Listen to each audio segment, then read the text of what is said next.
yang membuat, Indonesia tidak lagi menarik di mata investor atau mungkin meninggalkan Indonesia, paling besar faktornya apa sih, Pak? Dari sekian banyak Ya, faktor biasanya ada dominasi yang membuat orang memilih meninggalkan sebuah negara atau nggak melirik sama sekali? jadi situasi sekarang ini kita tidak bisa melepaskan situasi global. Iya, Ketika situasi global dinamis, yang terjadi adalah fly to quality, mhm, fly to safe haven. Rupiah ini bukan safe haven, Indonesia mhm, bukan safe haven, mereka lari ke alternatif lain, iya iya, mata uang kuat atau ke emas. Tapi yang paling penting sebenarnya, dan ini dalam kontrol kita, adalah situasi dalam negeri. Kalau kita berbicara FDI, Foreign Direct Investment, termasuk investasi oleh swasta domestik, yes, yang menjadi concern mereka adalah ketidakpastian iklim berusaha. Regulasi yang berubah-ubah, kemudian ekonomi biaya tinggi, mhm, ada korupsi di sana sini, iya iya, birokrasi yang tidak capable. Itu kita berbicara FDI, real sector ya. Nah, kalau kita berbicara sektor keuangan, khususnya portfolio investment, ini ranahnya BI.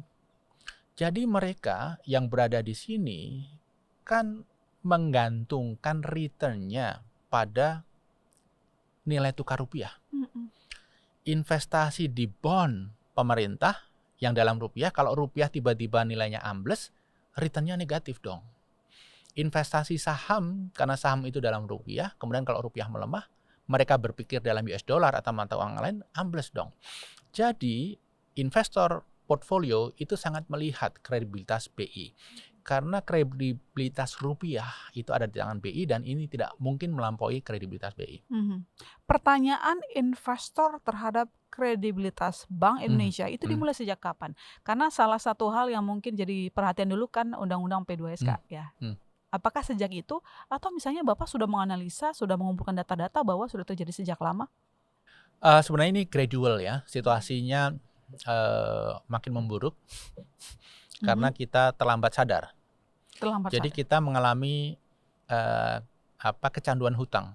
Iya iya. Jadi pada zaman Pak Jokowi, banyak proyek dijalankan, banyak program sosial dijalankan, termasuk subsidi. Sumbernya dari mana? Sumbernya dari hutang. Mmm, Akhirnya pada masa kepemimpinan Pak Jokowi, hutang itu melejit luar mmm, biasa. Sehingga akhirnya kita terjebak. Kenapa? Untuk membayar bunga hutang pun kita harus berhutang. Bukan iya. pokoknya, bunga. Untuk membayar bunga hutang pun kita harus berhutang. Sehingga kita terjebak dan ini berlanjut hingga sekarang. Mmm, Nah, kemudian concern itu menjadi semakin tinggi ketika BI sendiri sebagai salah satu dan satu-satunya bahkan mhm. gantungan harapan terkait kredibilitas rupiah itu mulai agak diragukan. Oh, Kebijakan burden sharing misalnya, Mbak iya, Lona, di mana seolah-olah BI itu hadir untuk melayani mmm, pemerintah, untuk melayani kebijakan fiskal. mhm. Setiap APBN defisit menerbitkan surat utang, BI membeli SBN. Dan banyak SBN itu dibeli di primary market Mhm, atau banyak yang dibeli di primary market secara tidak langsung melalui mmm, debt switching. Jadi ya oke, hutang lama otomatis diganti dengan hutang baru. mmm, Ini kan sama saja membeli hutang pemerintah di pasar primer. iya, Dan ini melanggar prinsip independensi Bank Bank Indonesia. Indonesia. Ada begitu banyak kebijakan lain yang kemudian membuat investor itu makin ragu dengan kredibilitas BI. Misalnya, BI siap menjadi standby buyer surat utang pemerintah untuk membiayai 3 juta rumah. Mhm, Atau yang akan sangat mengkhawatirkan itu akhir-akhir ini, PMK, di mana pemerintah dalam hal ini Kementerian Keuangan bisa menarik surplus yang ada di BI. Tak perlu menunggu akhir tahun buku. Tidak perlu menunggu audit BWK. Mbak Lona, kalau kita ibaratkan BI ini korporasi, pemegang sahamnya pemerintah, negara salah satunya, dividen itu dibagikan setelah tahun buku berakhir. Setelah ketahuan untungnya berapa dan setelah diaudit.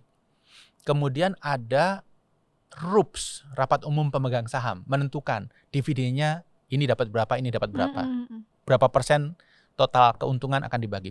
Ini tidak. Sebelum ada audit report, sebelum tahun buku berakhir, pemerintah itu akan ngambil surplus BI. Dan kalau ngambilnya kebanyakan nanti dikembalikan. Ini kan mekanisme yang sangat tidak well governed. Mekanisme yang menurut saya sangat berisiko. Dan saya sih berharap supaya hal ini bisa ditunda kebijakan seperti ini. Saya paham kenapa Kementerian Keuangan ingin menarik surplus, karena banyak pihak yakin walaupun belum diaudit kecukupan modal BI itu sudah di atas 10%. Yang bisa ditarik kan yang surplus di atas 10% itu. Jadi uangnya ada, saya yakin ada keyakinan itu. Yang kedua, pemerintah sangat butuh uang. Di awal-awal tahun ini, ketika pajak belum masuk, apa yang bisa digunakan untuk mendanai pembangunan?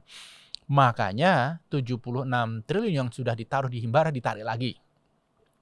Kemudian ini yang dari BI, surplus BI akan ditarik, saya rasa untuk membiayai pembangunan bulan 1, 2, 3 ini sebelum pajak mulai masuk. Jadi kalau ngambilnya kebanyakan nanti dikembalikan. Ini kan seperti utang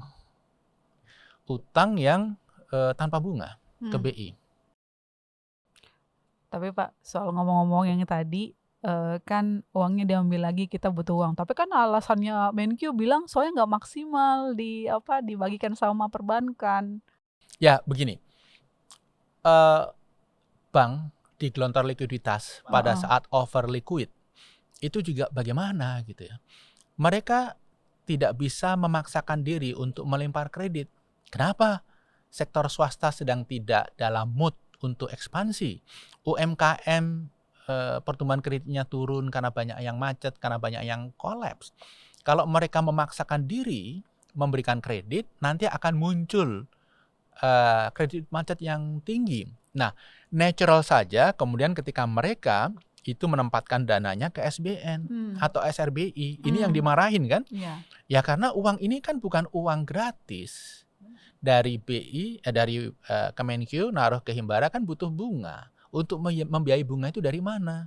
Ya dari SBN, dari SRBI. Saya rasa itu yang terjadi.